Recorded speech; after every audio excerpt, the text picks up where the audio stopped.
भाजपची राक्षसी महत्वाकांक्षा असं म्हणत राज ठाकरेंचा इशारा. चंद्राबाबू नायडूंनाही आवाहन. लोकसभेतील विधेयकावर सविस्तर भाष्य. लोकसभेत सुरू असलेल्या नारी शक्ती वंदन म्हणजेच महिला आरक्षण संविधान 131वी दुरुस्ती विधेयकावरून सत्ताधारी आणि विरोधक आमनेसामने आले आहेत.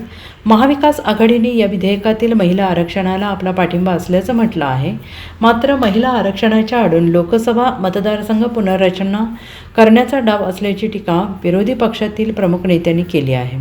ठाकरेंच्या शिवसेनेने देखील या विधेयकातील महिला आरक्षणाला पाठिंबा दर्शवला. मात्र मतदारसंघ पुनर्रचनेला विरोध असल्याचं स्पष्ट केलं.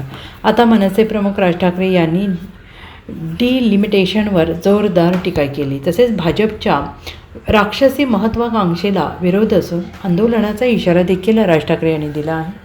सध्या केंद्र सरकारने लोकसभा मतदारसंघ पुनर्रचना महिला आरक्षण विधेयक यांच्यामार्फत स्वतःकडे सत्तेचा अमरपट्टा राहील याची तरतूद करण्याचा प्रयत्न केला आहे असं दिसते. 131वी घटना दुरुस्तीतून लोकसभा मतदारसंघाची पुनर्रचना आणि त्यातून महिलांना 33% आरक्षण देण्याचा प्रयत्न आहे असं दाखवत गेलं.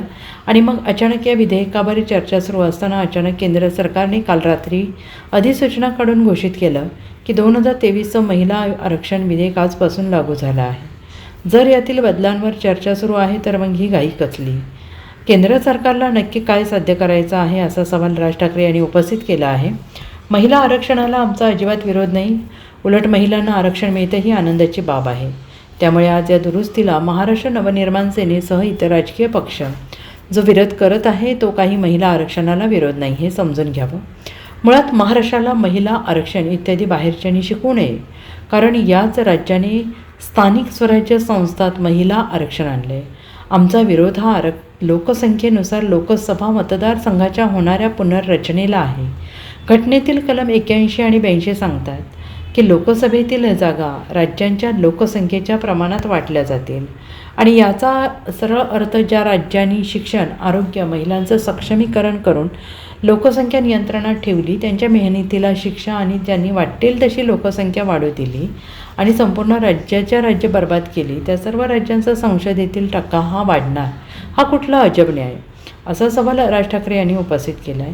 राज ठाकरे यांनी पश्चिम बंगाल, ओडिसा आणि पंजाबचं उदाहरण देखील दिलं आहे. Bureau report, SPN Marathi, Mumbai.